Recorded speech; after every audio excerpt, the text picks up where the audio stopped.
Nigel Farage and Badenoch are still slugging it out, and you would have thought they would have sorted something out, but in fact, it's taken a new twist, and Badenoch has gone to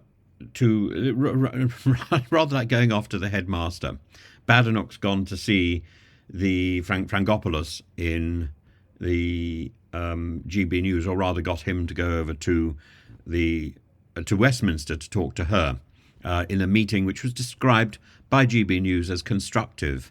So Farage, the theatrical leader of Reform UK, has been fighting Badenoch, the Conservatives' combative new leader. And this needs to be put into context. Badenoch's leadership rests on rebuilding a fractured Conservative Party, while Farage's thrives on continuing to disrupt politics, to be the populist disruptor aiming to capitalise on Tory discontent, while at the same time appealing to Lee Anderson's fans by saying that Reform UK is all about an alternative to Labour. On Boxing Day, Farage claimed that Reform UK's membership surpassed the Conservative Party's 131,680 members, and Badenoch dismissed this as fake and accused Reform of using an automated ticker to inflate numbers. Farage hit back by offering media outlets access to Reform's database and a social media platform, well, Twitter, fact-checked, with Elon Musk's help. Twitter fact-checked Badenoch's claims, labelling her accusations as false. There's an element of bias here, of course. And Farage demanded an apology, threatening to sue Badenoch without specifying whether it was legal or rhetorical. And he's done this before, of course. He threatened action against the people who were recording the details of, or failing to record the details of candidates for Reform UK at the last election. But no action took place. So a lot of this is just bluster. Farage's move has been classical political theatre all the time, designed to shift attention to Reform UK during a quiet news period, and Badenoch, by engaging, inadvertently amplifies Farage's claim, turning a stunt into front-page news and keeping it on the front page again and again. And one could say, why am I doing the same thing? Well, because Farage is fun, and Badenoch is appalling, and to talk about both of them in one YouTube video is tremendous opportunity because I can't take sides. I think they're both dreadful. Reports have emerged that Maya Tusi has flagged this up. Reports have emerged that Badenoch met with the GB News CEO Angelos Frangopoulos before Christmas, allegedly urging the channel to reduce Farage's airtime, or indeed to sack him. And Badenoch's team claimed the meeting was constructive, focusing on her increasing her appearances and addressing regulatory issues regarding politicians hosting news shows.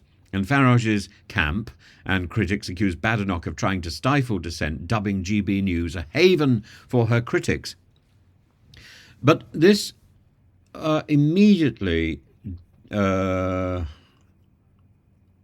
it comes up against the whole idea of media ethics, because of Farage's dual role as politician and broadcaster, which blurs regulatory lines and gives Badenoch a legitimate angle to raise concerns, but equally gives the impression that she is interfering with journalism. Badenoch's alleged pressure risks looking authoritarian and playing into Farage's narrative of fighting an overreaching establishment.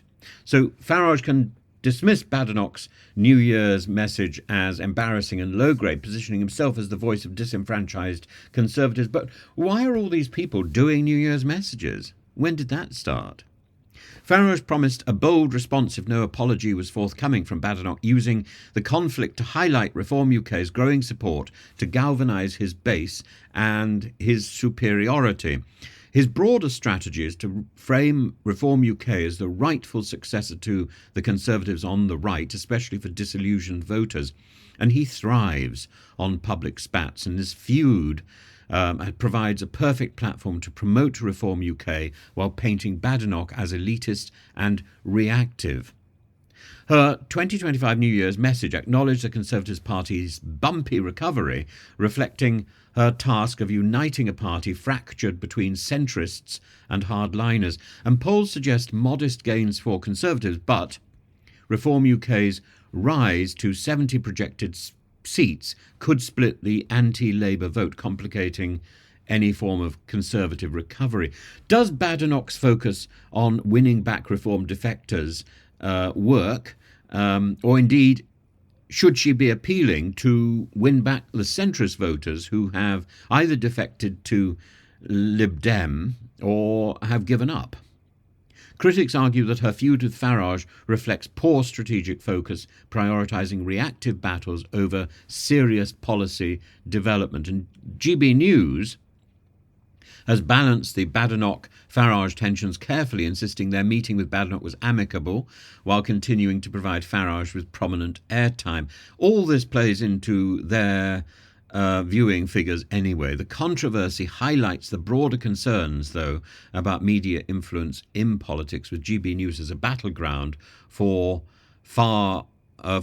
right-wing. I was going to say far right, but I'm being told I can't call Reform UK far right, but for right-wing ideological clashes. Farage emerges as the underdog fighting censorship, while Badenoch risks appearing defensive and out of touch with grassroots frustrations.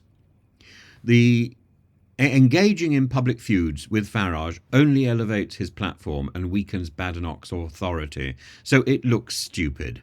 But, nobody can tell Badenoch that her behaviour is wrong, because she only assembles around herself a group of yes-men. She needs to articulate a vision that differentiates the Conservatives from Reform UK while appealing to disenchanted voters, and that means steering herself back towards the centre, which I think she will find difficult, if not impossible. And she needs to leverage media appearances to her advantage and beyond GB News, avoiding missteps that fuel Farage's narrative. If she wants to do anything at all with GB News, she should be engaging with Farage directly on his show. And the implications of the feud: Farage thrives on conflict, while Badenoch must navigate her leadership with a clear strategy to avoid similar distractions. Badenoch's success, if she has any chance of that at all, which I think is very, very small, depends on pivoting from reactive squabbles to proactive leadership, leaving Farage to wave around in the wind and perform his own theatricals.